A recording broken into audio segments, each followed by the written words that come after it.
What's up, guys? It's Criddle here from the AnimeBallZ team, bringing you a new segment, which is going to be a whole bunch of top 10 lists. Any top 10 videos that I produce will obviously be my own opinion, so if you don't like it, well, that's your problem. If you have any other top 10 lists that you would like me to do at any point in time, definitely leave a comment down below, and I will endeavor to do those as a top 10 list.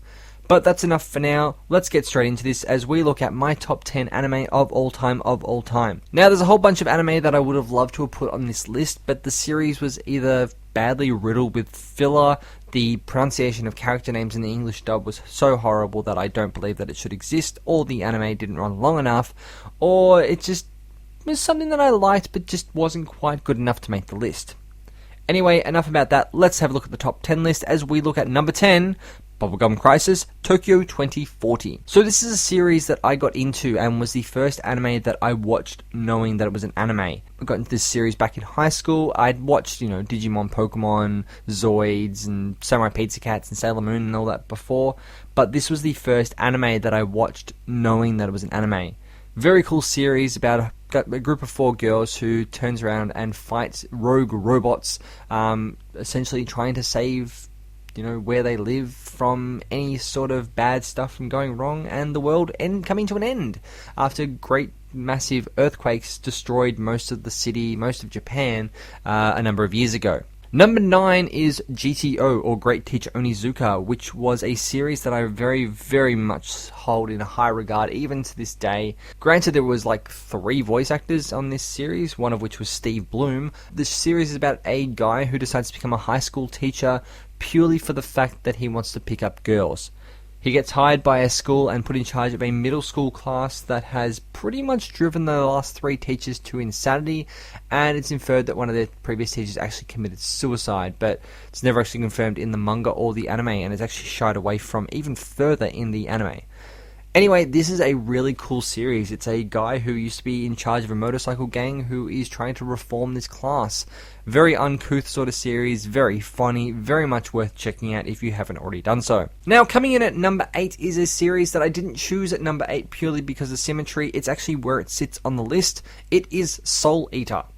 Soul Eater is basically a story about 7 young kids who, half of which are meisters, half of which turn into 2 amazing weapons, trying to earn 99 bad souls and 1 witch soul so that the weapons can become death scythes and actually be wielded by Shinigami-sama, who is essentially a god of death. These kids are being trained up to be the best meisters and weapons that they can be so that they can help protect the world from evil. Definitely a very cool series, very actiony, and I do love characters that have very weird tendencies to them, which will be very evident throughout the rest of this list. Number 7 on this list may be a weird one for you guys, but it is Desert Punk. This is a series that I absolutely love. It is crude, rude, and very unusual. Set in the future when essentially the whole world has been taken over by desert, we follow Kanta, who is the desert punk, on his misadventures around the world, just basically trying to get by and survive in this very desolate and very dangerous world. Very cool series, very amazing, and the main character is obsessed with boobs, so hey, what's not to like? Moving on to number 6, this is a series that one of the first jokes in this series is a time-based joke which says yesterday, refers back to Japan in the modern day, and then goes, no wait, yesterday like 200 years ago. It's a mix of essentially Edo period Japan, all that start of the Meiji period, all that sort of stuff, mixed with hip-hop. So one of the main characters, Mugen, is able to breakdance fight with swords, and it's just a very funny series. Bit slow starting, doesn't really pick up until about episode 8, but definitely a series worth checking out if you haven't already done so. Coming at number 5, and this one was an explosive series that I picked up last year and somehow managed to trump a lot of series and move up very quickly, which doesn't normally happen, only happens one other time on this list. It is actually called Batum. Batum is essentially a real-world version of a game called Batum. A whole bunch of people are stranded on an island with little pouches that contain bombs. The aim of the game, they have to kill 7 other people and collect these little chips that are in their arms to basically call a helicopter and get themselves off the island. Unfortunately, because of the fact that this series only ran for one season, we only have a very short span of the series. The manga is still running and isn't actually a lot further than the anime ever got, but it's a very cool series nonetheless, and actually makes the list even though it's an incomplete series. It was that good. Coming in at number 4 for this list is the all-fighting, all-powerful, and if it doesn't work, get a bigger robot, Tengen Toppa Gurren Lagann. This series is phenomenal. I cannot say enough about this series. It's the only mecha series that will ever make a top 10, unless Fully Cooley somehow managed to make a top 10.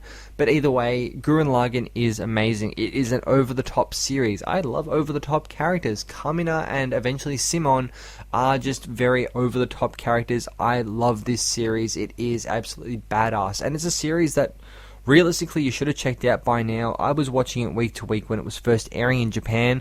I started on episode 2, so I was watching pretty much the entire series week to week. The movies are amazing. Everything just gets bigger and bigger and bigger. Everything will escalate as much as possible. Definitely a series worth checking out. So we drift into number 3 now. This is a series that I thought I would never ever like. We reviewed it on radio and I knew going into it that it was going to be a series I hated. But I didn't. I fell madly in love with this series. It is Initial D. I don't know what it is about this series. It's the suspenseful racing. It's just maybe my connection to Fast and Furious. But either way, Initial D is just this really cool series. It's about downhill and uphill racing in Japan using really cool cars and all that sort of stuff. There's some weird problems with the visuals when they've basically got cardboard cutouts on the side of the road when the car races are going on. But aside from that, it is an amazing series and definitely something worth checking out if you haven't already done so. So we go to the number 2 position, which is filled by Fairy Tail, the spiritual successor to One Piece. It is amazing. All the characters are very over the top and with their own unique quirks, whether it's motion sickness, the desire to get naked at any interval, and the fact that you may be one of the most powerful people in the world, but you really want to feel like an absolute princess. Regardless, this is a very, very cool series. It is very high action. It is very high comedy. Definitely a series worth checking out.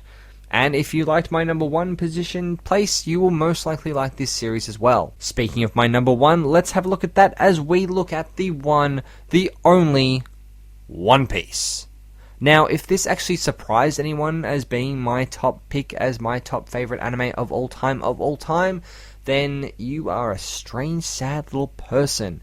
This series is phenomenal. Obviously, it is a big series to get into. It is a huge commitment to make to any one thing, and I can't expect everyone to just jump in and watch, 700 episodes of a series. The manga is at 786 chapters at the time of this recording, but it's definitely a series worth checking out. So to quickly recap, in number 10 we got Bubblegum Crisis Tokyo 2040. Number 9 is Great Teacher Onizuka. 8, Soul Eater. Number 7 is Desert Punk. Number 6 is Samurai Champloo. Number 5 is Batum. Number 4 is Gurren Lagann. Number 3 is Initial D. Number 2 is Fairy Tail. And number 1 is, of course, One Piece. What do you guys think of my list? If you don't like it, leave me a comment in the comment section below. Tell me some other lists that you'd like me to do a top 10 of. Anything from Pokemon through to Dragon Ball Z and everything in between. If you liked this video, give it a like. Maybe subscribe to our channel if you like, and check out some of our other content. Either way, I'm Criddle. This has been a video from AnimeBallZ. I'll catch you guys on the flip side.